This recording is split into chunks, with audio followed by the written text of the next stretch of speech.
subscribe now and press the bell icon. Never miss an update. Good afternoon, friends. Today we are starting our first chapter of physics, class 9. Motion. Motion. What do you mean by motion?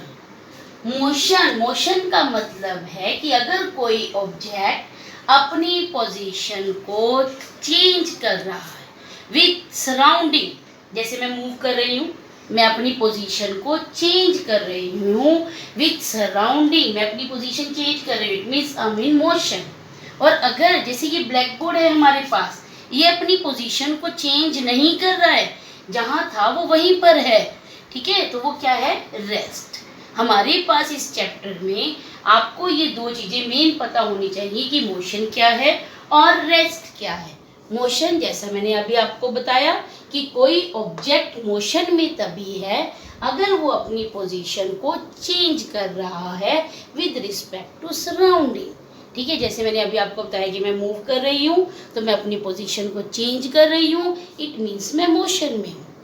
पर अगर कोई object अपनी position को change नहीं कर रहा है, वो रेस्ट में है, क्योंकि वो अपनी पोजीशन चेंज नहीं कर रहा है। जैसे मैंने अभी आपको एग्जांपल दिया था ब्लैक बोर्ड की, वो अपनी पोजीशन को चेंज नहीं कर रहा है, जो जहाँ था वो वहीं पर है, तो इसका मतलब वो क्या है, रेस्ट में। We will explain motion and rest with one more example also, like this tree.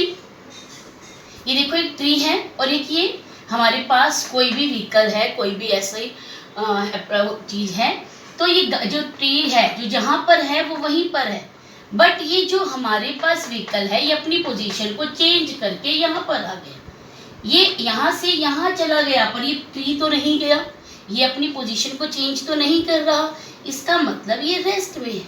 और जो ये व्हीकल चल दिया है अपनी पोजीशन को चेंज कर लिया है, it means it is in motion, इसका मतलब ये मोशन में।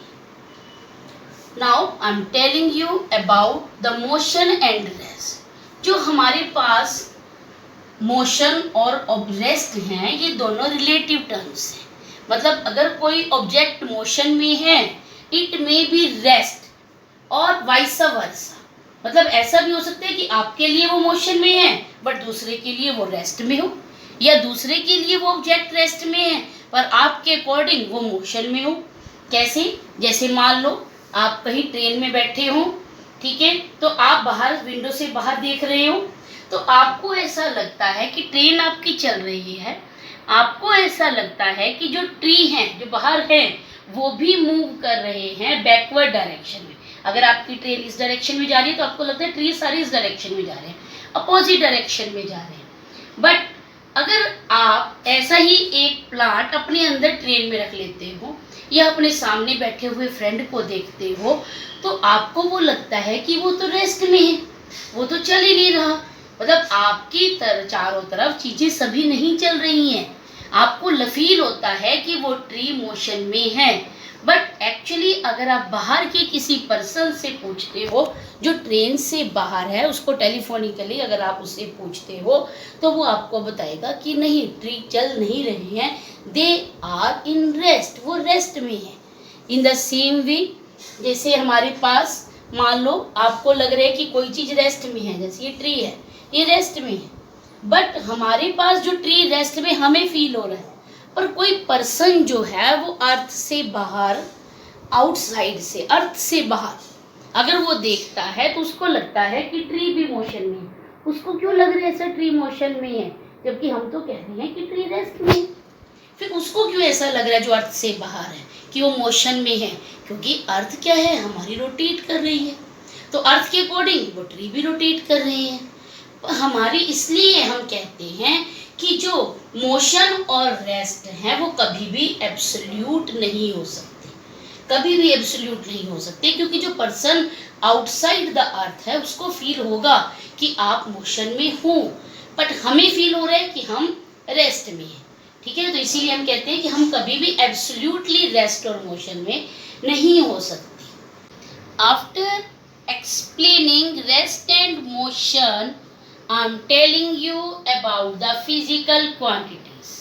The physical quantities, we have two type of physical quantities, scalar and vector quantities. The scalar quantities, the quantities which have magnitude but no direction. Physical quantities में जो scalar quantities हैं ये वो quantities हैं जिसमें सिर्फ magnitude होता है, जिनकी कुछ एक वैल्यू है बट डायरेक्शन का कोई रोल नहीं है वहाँ पर, उसे कहते हैं फिजिकल क्वांटिटी। कौन सी है? Scalar quantity. तो आपके पास जैसे मास, अब मान लो किसी पर्सन का या किसी ऐसा ऑब्जेक्ट है जिसका मास 60 किलोग्राम है, तो उसके लिए मैं ये नहीं कहूँगी कि 60 kilogram in the north, 60 kilogram in the south, 60 kilogram here and there, ऐसा नहीं बोलूँगी। मैं सिर्फ सिंपली एक वे बोलूँगी कि the mass of body is 60 kilogram. मतलब I am telling you only magnitude, I am not telling you about the direction. मैं आपको उसका मैग्नीट्यूड बता रही हूँ बट मैं डायरेक्शन की कोई बात नहीं कर रही हूँ। तो उस क्वांटिटी को हम कहते हैं स्केलर क्वांटिटी।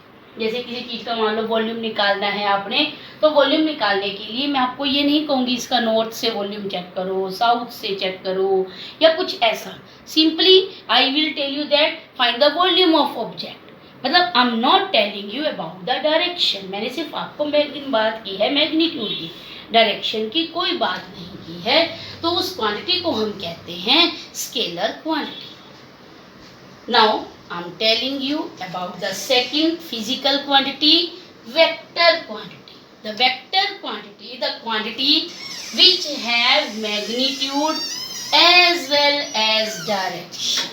वो क्वांटिटी जिसमें दोनों चीज़ें हैं, मैग्नीट्यूड भी है और डायरेक्शन भी है, उस क्वांटिटी को हम कहते हैं वेक्टर क्वांटिटी। और वो क्वांटिटी जो हमारे पास वेक्टर एडिशन के लॉज हैं कि how will you add, how will you subtract them, ठीक है, उनको भी उसको फॉलो करना है, तो वो क्वांटिटी कहलाती है वेक्टर क्वांटिटी। ठीक है, जैसे हमारे पास कौन सी क्वांटिटीज़ हैं जो वेक्टर हैं, जिनमें डायरेक्शन का रोल है।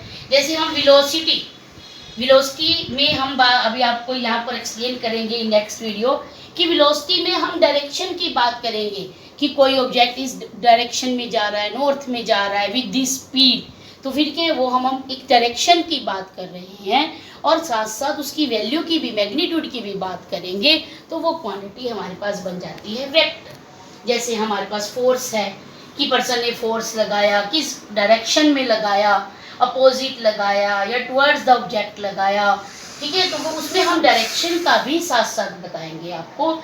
इसीलिए वो क्वांटिटी हमारे पास कहलाती है vector quantity. Thank you students. In my next video, I will tell you about the different type of motion. Thank you.